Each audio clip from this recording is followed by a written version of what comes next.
नमस्कार. भावेन भावः क्रियया क्रिया या सुभाषित मालेतील तिसरं सुभाषित आता आपण पाहणार आहोत.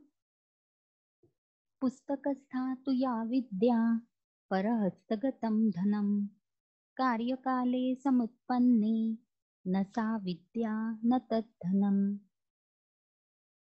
पुस्तकस्था म्हणजे पुस्तकात असलेली, या विद्या जी विद्या आहे, जे ज्ञान आहे ते परहस्तगतम धनम, दुसऱ्याच्या हातात दिलेलं सोपवलेलं धन असतं.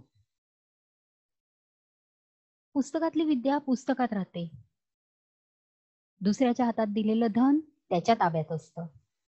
त्यामुळे काय होतं, कार्यकाले समुत्पन्नी, जेव्हा कामाची वेळ, गरजेची वेळ, आवश्यकतेची वेळ येते, अशी वेळ येते तेव्हा न सा विद्या, ती विद्या उपयोगी पडत नाही.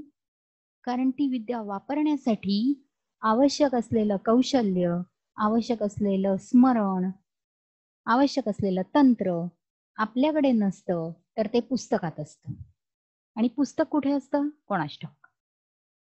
आणि म्हणून गरजेच्या वेळी पुस्तकातली विद्या उपयोगी पडत नाही. मग कोणती विद्या उपयोगी पडते, तर जी विद्या गरजेच्या वेळी आपल्याला स्वतःला उपलब्ध आहे, आपल्या स्वतःच्या स्मरणात आहे, जी तंत्र, जी कौशल्य आपण आत्मसात केलेली आहेत, ज्याच्यावर मेहनत करून, ज्याचा पुन्हा पुन्हा अभ्यास करून आपण ती अतिशय पक्की केलेली आहे, ज्याचा आपण अनुभव घेतलेला आहे, ज्याचा आपण प्रयोग केलेला आहे, अशा विद्या गरजेच्या वेळी उपयोगी पडतात.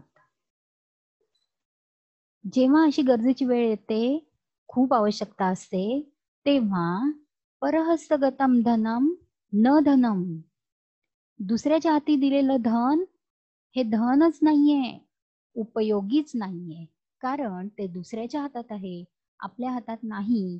आणि त्यामुळे आपण ते ऐन वेळी वापरू शकत नाही. ऐन वेळी ते आपल्याला उपलब्ध होईल याची काहीही खात्री नाही.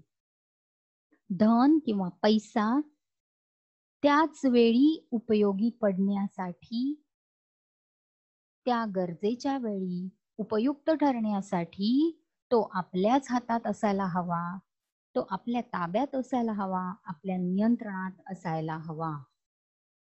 आणि म्हणून मालमत्ता सुद्धा अशा प्रकारची हवी की जी गरजेच्या वेळी उपयोगी पडेल.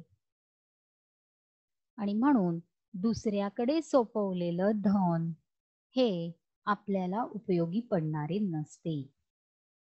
दोन गोष्टी जीवनात आपल्याला अतिशय आवश्यक आहे, विद्या आणि धन.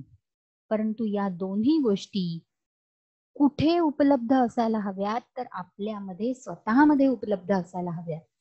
विद्या केवळ पुस्तकांमध्ये, ग्रंथालयांमध्ये ठेवून काय उपयोग, ती विद्या, ती तंत्र, ती कौशल्य प्रत्यक्ष वापरात असायला हवी.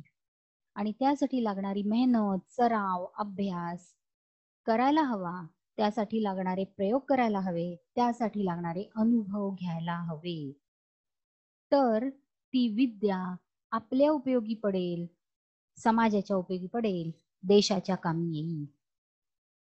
जर एखादं धन आवश्यकतेच्या वेळी दुसऱ्याच्या नियंत्रणात असेल, तर आपण त्याचा वापर करू शकणार नाही. आणि आपल्याकडे धन असूनही आपण गरीब व्यक्तीसारखे, निरुपाय झालेले, अतिशय असमर्थ ठरू. आणि म्हणून आपले धन आपल्या नियंत्रणात, आपल्या ताब्यात असणं आवश्यक आहे. कोणतीही गरजेची वेळ, संकटाची वेळ जी सांगून येत नाही, अचानक उद्भवते, अशा वेळी ते धन उपयोगी पडण्यासाठी आपल्या ताब्यात असणं आवश्यक आहे. साधं सोपं सुभाषित आहे. या सुभाषितामध्ये संधीही काही नाहीयेत आणि कोणत्याही क्रियापदाचं रूपही नाहीये. इतकं साधं सोपं हे सुभाषित आहे, परंतु व्यवहारात अतिशय उपयुक्त असा सल्ला देणारं हे सुभाषित आहे. या सुभाषितामध्ये सुद्धा कार्यकाले समुत्पन्ने हे 2 शब्द सती सप्तमीची वाक्यरचना दर्शवित आहेत. श्लोक क्रमांक 4. पथ्ये सती गदार्थस्य भेषज ग्रहणेन किम पथ्ये असती गदार्थस्य भेषज ग्रहणेन किम. खूप छान सुभाषित रचना केलेली आहे ही. दोन्ही वाक्य दिसताना समान दिसत आहेत. सगळे शब्द सारखे आहेत.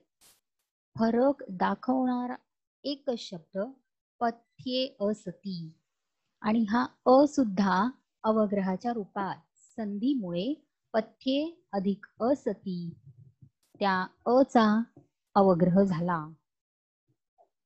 म्हणजे दोन श्लोकाच्या दोन्ही चरणांमध्ये समान शब्द आहेत, परंतु एका त्या अमुळे अवग्रहामुळे अर्थात कसा फरक पडतोय बघूया. पथ्ये सती जर पथ्य केलं तर, गदार्थस्य गद म्हणजे रोग, रोगाने व्याकुळ झालेल्या माणसाला भेषज ग्रहणेन किम औषध घेण्याचा काय उपयोग.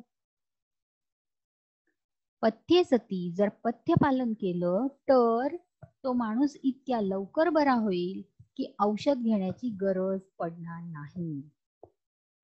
आणि त्यामुळे पथ्य केलं तर तो आजारी माणूस लवकर बरा होईल, औषध घेण्याची त्याच्यावर वेळ येणार नाही. या उलट दुसऱ्या ओळीत पथ्ये असती, पथ्य पाळलं नाही, पथ्य केलं नाही तर रोगाने व्याकुळ झालेल्या त्या आजारी माणसाला औषध घेण्याचा काय उपयोग. म्हणजेच त्याने इतकं कुपथ्य केलं आहे की कितीही औषध घेतली तरी त्याचा रोग दूर होणार नाही आणि त्याचा आजार बरा होणार नाही. आता याला व्यवहारातून आपल्याला उदाहरण एखादं देता येईल. पथ्य म्हणजे काय तर त्या आजारी माणसाला आजारातून मुक्त होण्यासाठी आवश्यक असलेली आहाराची विहाराची गरज म्हणजे पथ्य. आता हे पथ्य जर पार पाडलं, उदाहरणार्थ मधुमेहासारख्या आजारांमध्ये, हृदयविकारासारख्या आजारांमध्ये, रक्तदाबासारख्या आजारांमध्ये पथ्य पाळणं, खाण्यापिण्याच्या आणि इतर सवयींवर नियंत्रण असणं आवश्यक असतं. हे जर पालन केलं तर अधिक औषधांच्या मोठ्या प्रमाणात औषधांची गरज पडत नाही. या उलट मधुमेहासारख्या विकारामध्ये जर पथ्य पाळलं नाही, आहारावर नियंत्रण ठेवलं नाही, अधिक गोड प्रमाणात अन्न ग्रहण केलं तर कितीही औषधं घेतली तर त्याचा उपयोग होत नाही. आणि म्हणून आयुर्वेदामध्ये औषधांना जेवढे महत्व आहे तेवढेच किंवा त्याहून जास्त महत्व पथ्य सांभाळण्याला आहे. अशा प्रकारे या सुभाषितामध्ये पथ्ये सती हे 2 शब्द पहिल्या ओळीतले तर दुसऱ्या ओळीतले पथ्ये असती हे 2 शब्द सती सप्तमी या रचनेत आढळतात. श्लोक क्रमांक 3 आणि 4 यांचे भावार्थ बघूया. श्लोक क्रमांक 3. जी विद्या पुस्तकात असते ती दुसऱ्याच्या हातात दिलेलं धन असल्याप्रमाणे जेव्हा अतिशय आवश्यकता असेल तेव्हा ती विद्या उपयोगी ठरत नाही, ते धन उपयोगी ठरत नाही. श्लोक क्रमांक 4. जर पथ्य पालन केलं तर आजारी माणसाला औषध घेण्याची गरजच पडत नाही. जर पथ्य पालन केलं नाही तर आजारी माणसाला औषध घेण्याचा काय उपयोग, ते औषध घेऊनही वायात जाणार.